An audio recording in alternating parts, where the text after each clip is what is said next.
Yankees slugger Aaron Judge rejected the team's $213.5 million extension earlier this month. And now, some Mets fans are dreaming of seeing Judge play in Flushing next spring. With me to talk about that is New York Post sports columnist and baseball guru Jon Heyman. Jon, so you wrote a column that is sure enough to dash the hopes of Mets fans who would love to see Judge move across town to their team. So here's the question.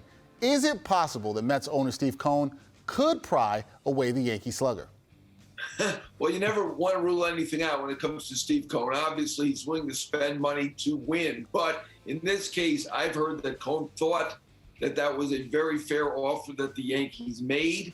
They obviously have some other priorities. I think the big thing is that he does not want to steal away the Yankees' best player. Obviously, the teams are competitive. Cohen wants to win. But I think in this case, it's almost a Derek Jeter type situation. We're talking about a homegrown superstar, and I don't think Cohen wants to start a fight with the Yankees his second year in as the owner of the Mets. So I think it's very, very unlikely. That's what I'm hearing around baseball. Not likely at all. So not likely at all. So now, if Judge to the Amazins is a pipe dream, how likely is it that he ends up restarting talks and working things out to stay in the Bronx? Well, I think everybody hopes that he starts talking to the Yankees and works things out in the Bronx. As you said, he belongs as a Yankee. He's been fantastic as a Yankee. It's one of the best players in the game, no question about that. They obviously are motivated to keep him. They tried very hard, obviously, with that $213.5 million extension offer. That would have brought him up to $233 million. I think they were willing to go a little bit further than that. I think they were willing to give him an opt-out. There certainly is room to talk. I do take Judge at his word that they're not going to restart talks during the season.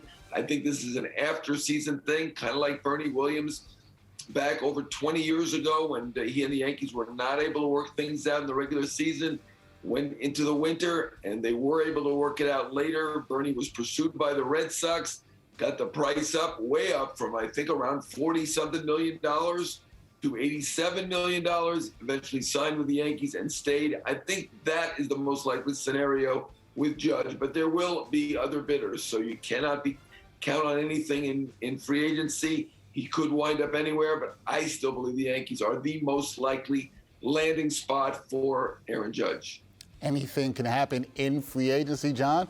We will see what happens. And, Mets fans, they're going to keep dreaming for a chance to get him. That is Jon Heyman, New York Post sports columnist. Jon, thanks for joining me. Good to see you.